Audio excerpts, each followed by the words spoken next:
Okay. So we are still on the prophetic word of sleeping with the enemy, okay? And we are at the part where Delilah has asked Samson, where does his strength lie, okay? And the first time Samson lies to her, okay? So we are at the Delilah is accusing Samson of mocking her. I said of making fun of her and basically treating her in a cruel way. But that doesn't stop. That doesn't stop her from still inquiring. She still asks Samson, even though Samson didn't tell her the first time, she still asks Samson, please tell me how you might be bound. So we are at Judges chapter 16 and we are at verse 11. And he said to her, if they bind me with new ropes that have not been used, then I shall become weak and be like any other man. So Delilah took new ropes and bound him with them and said to him, the Philistines are upon you, Samson. And the men lying in ambush were in an inner chamber, but he snapped the ropes off his arms like a thread. Then Delilah said to Samson, until now you have mocked me and told me lies. Tell me how you might be bound. And he said to her, if you weave the 7 locks of my head with the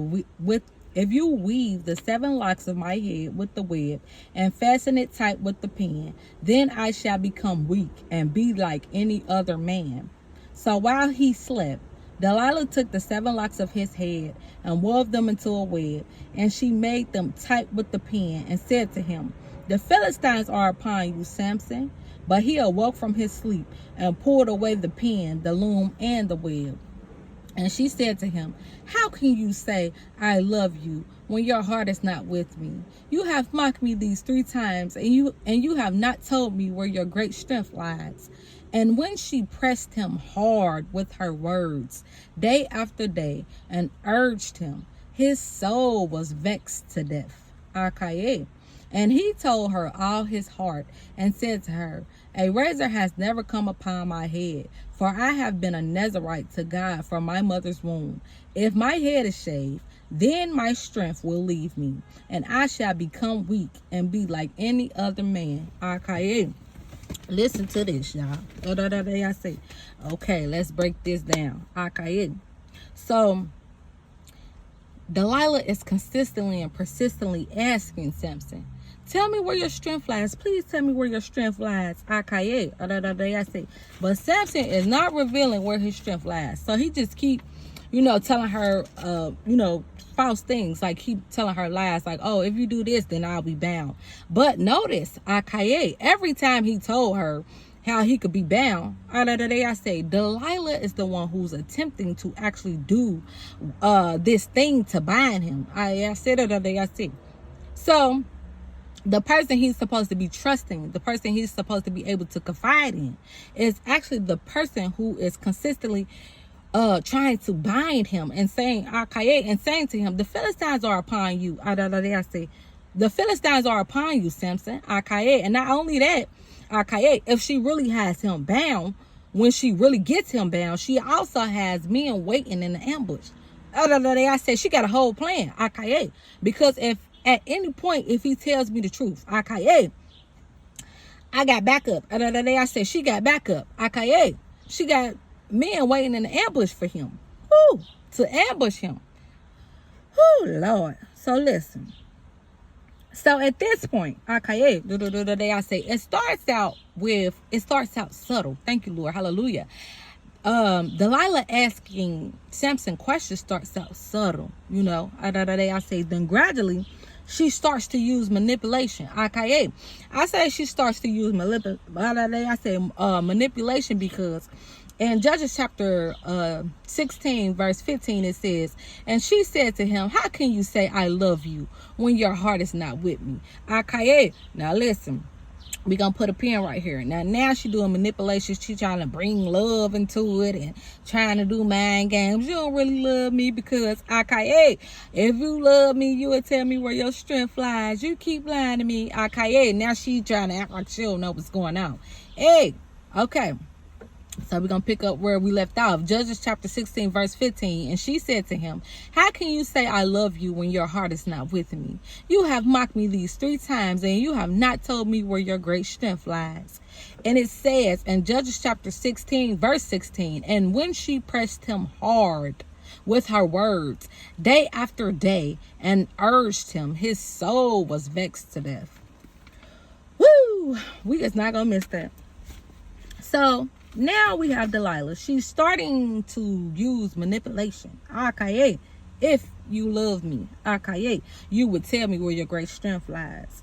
So now she pulling at his heartstrings. Okay, if you really care about me, you would tell me. You don't really love me. You've mocked me all these times. Okay. So now she started using manipulation. She's pulling at his heartstrings. Okay. And it says that she pressed him hard with her words. Okay. Listen, she didn't do nothing physically to him. I say yet at this point, besides keep trying to tie him up. Okay. But with her words, she's trying to convince him and smooth talk her way I say into setting him up. She trying to pretend by wording that she cares. Okay. So it says, and when she pressed him hard with her words, she was applying pressure. Okay. It says in Judges chapter 16, verse 16, and she pressed him hard with her words day after day and urged him. His soul was vexed to death. So at this point, it said his soul was vexed to death. Okay. So she was applying pressure and she was not letting up. Day after day. I mean, she was just going in full throttle. Day after day after day after day. Okay. This is important because she was being consistent. Okay. She was consistent. Okay. It says that his soul was vexed to death. So I wanted to look up, what does it mean to be vexed? And it means annoyed, frustrated, or worried. Okay. It means to be annoyed, frustrated, or worried. Honey, she just kept being persistent, kept going at it, kept going at it, kept going at it. Okay. Until she was trying to wear him down. Okay. Her strategy, I say her strategy was to try to wear him down. I say, okay. So, what do you know? Samson ends up breaking under pressure and told her all his heart. Oh my Lord, why did you do it, Samson? What? Okay, so in Judges chapter 16, verse 17, and he told her all his heart and said to her, a razor has never come upon my head, for I have been a Nazarite to God from my mother's womb. If my head is shaved, then my strength will leave me, and I shall become weak like any other man. So after this, Samson has revealed his whole heart to her. He done finally, told her the truth. After she done wore him down, okay, he finally tells her the truth. Okay, let's see what happens here. Okay, it says in Judges chapter 16, okay, verse 18, when Delilah saw that he had told her all his heart, she sent and called the Lord of the Philistines, saying, come up again, for he has told me all his heart. Then the Lord of the Philistines came up to her and brought the money in their hands. Okay, listen. I say, listen, notice at the other times. Okay, I say, when Samson kept telling her how he could be bound. I say, she was always in communication. Woo! With the Lord of the Philistines, the other group of men. I say, and she always had men set an ambush. Woo!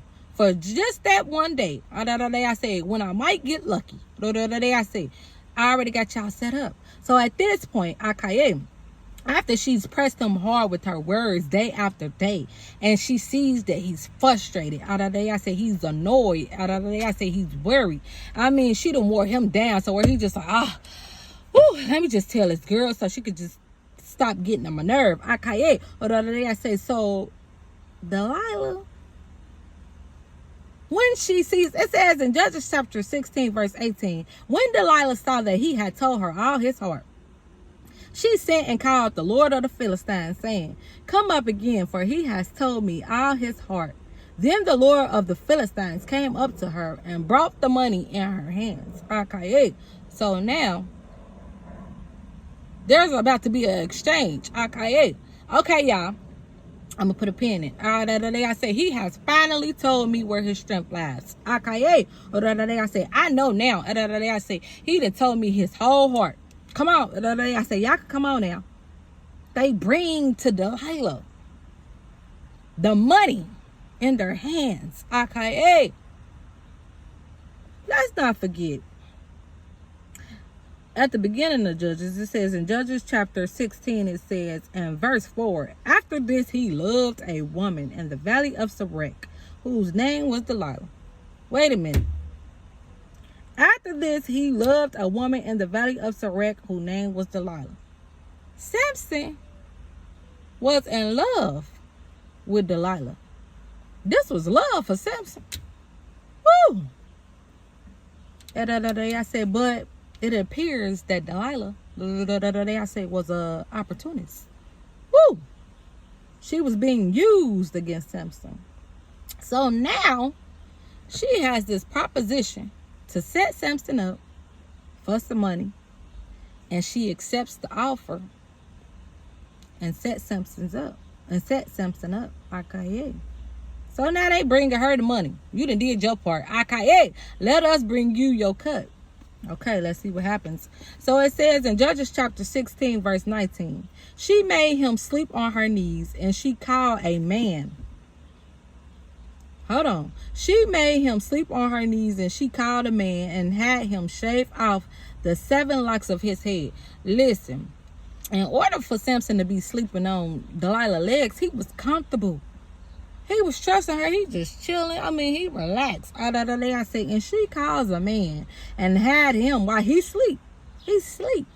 He's asleep. Hey, and she called a man and had him shave off the 7 locks of his head. This is important. This is important. It says, and she called a man and had him shave off the 7 locks of his head. Then she began to torment him, and his strength left him. Then she began to torment him, and his strength left him. Hold on, y'all. Because we can't be talking about the same Delilah. Hey, we cannot be talking about the same Delilah. So now, after Samson has revealed his whole heart to her, she flips. Woo! She flips. Okay. Listen, first she sweet talked him like she loved him. First she was sweet talking him. She was acting like she cared. I said that today. I said she was making everything like it was about the matter of the heart. Okay. You can't really love me for you to not tell me where your strength lies. Okay. She was acting, she had him all food. Woo. But once she knew he told her everything, once she knew that Samson had told her everything, pay attention. Okay. Her wickedness is revealed. I say. Once she knew he told her everything, her wickedness was revealed. I say. It says in Judges chapter 16, verse 19, she made him sleep on her knees. Hold on, let me get the Bible. It says, she made him sleep on her knees, and she called a man and had him shave off the 7 locks of his head. Then she began to torment him, and his strength left him. Wait a minute, we was just in love. Or Samson was just in love with you. She began to torment him. So once she knew he told her everything, her wickedness was revealed. She began to torment him. So I looked up what does it mean to torment, and it means severe physical or mental suffering. It means severe physical or mental suffering. Hey, it also means to annoy or provoke in a it means to annoy or provoke in a deliberately unkind way. It also means to tease, to taunt, and to victimize. Wait a minute.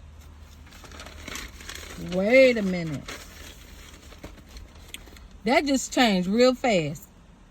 He reveals everything of his heart. He finally tells her his whole heart. And then she begins to torment him. And it also says, then she began to torment him, and his strength left him. So Samson's strength left him. Okay. Okay, let's see what's going to happen. And Judges chapter 16, verse 20. And she said, the Philistines are upon you, Samson. And he awoke from his sleep and said, I will go out as at other times and shake myself free. But he did not know that the Lord had left him. But he did not know that the Lord had left him. Hey. And the Philistines seized him and gouged out his eyes and brought him down to Gaza and bound him with brass shackles. And he ground at the mill in the prison. So after Samson has finally confessed and told Delilah his whole heart, she sets him up. She has the man cut his locks off his head. And she ends up tormenting him. So once his strength is gone, she begins to torment him. He has no strength to fight back. Where his strength lied, where his power lied, he had already revealed that. So once that was stripped from him, she had an advantage over him. She had an advantage over him. So she begins to torment him. And now his strength has left him. So now Samson thinking when he wake up, she like, Samson, the Philistines are upon you. He thinking, okay, just as at other times when I got away, I'm going to get away this time. But Samson is not aware that God has left him. Because his hair has been shaved off his head. He's not aware of that yet. He was still oblivious to the fact. When he hopped up, he still thought he was, still the real strong Samson. And, I'm going to break out of this. But it says in Judges chapter 16, verse 21, and the Philistines seized him. And gouged out his eyes. And brought him down to Gaza and bound him with brass shackles, and he ground at the mill in the prison. So now Samson he didn't got seized. They didn't caught him. The Philistines got a hold of him. Not only that, they gouged out his eyes and brought him down to Gaza, and then they bound him with brass shackles. So now they didn't got him. They done gouged out his eyes. And then they got him bound with brass shackles. And now he is in prison. Wait a minute. All of this just because he was in love? Now he in prison. Oh, Lord. Let's see what's going on here. So now the Philistines has seized Samson. So I looked up what does it mean to seize. It means to take hold of suddenly and forcibly. And they also gouged out his eyes. They gouged out his eyes. Now I wanted to know, why did the Philistines gouge out Samson's eyes? Why did they gouge out his eyes? And the revelation that God gave me is Samson had an eye problem. He had an eye problem. He had a problem with his eyes. Okay, what was the problem with his eyes? He went after a Philistine woman against the advice of his parents. When Samson was younger, he went after a Philistine woman against the advice of his parents. They wanted Samson to go after someone of his own people. So, they wanted Samson to marry someone that was from his heritage, his background, his people. But he wanted to marry outside of his people. He wanted to marry the Philistine woman, So Samson had a problem. He had an eye problem. He had a problem with his eyes. He went after a Philistine woman against the advice of his parents. They wanted Samson to go after someone from his own people. But Samson went lusting after the wrong women. Instead, Samson went lusting after the wrong women, and this cost him great punishment. This cost him great punishment. Okay, let me go back here a little bit to give you a little background. Because we're going to verify that with scripture. It says in Judges chapter 14, verse 1, it says, Samson went down to Timnah, and at Timnah he saw one of the daughters of the Philistines. Then he came up and told his father and mother, I saw one of the daughters of the Philistines at Timnah. Now get her for me as my wife. Now get her for me as my wife. But his father and his mother said to him, is there not a young woman among the daughters of your relatives or among all of our people that you must go to take a wife from the uncircumcised Philistines? But Samson said to his father, get her for me, for she is right in my eyes. Okay, listen, I said, Samson's parents was trying to warn him. Okay, I said, long story short, you don't need to be going over there. I said, you don't got no business going over there. Okay, they said that the Philistines were uncircumcised. Okay, I said, can't you just get somebody from our own relatives? I said, but Samson wanted to have it his way. He said, for she is right in my eyes. Okay, and Samson going after the wrong women, cost him greatly. It costed him greatly. Okay, so now we are at, he done been set up, seized, and he's bound, and okay, and now they've bound him, and now Samson is in prison. Okay, so let's see here what's gonna happen.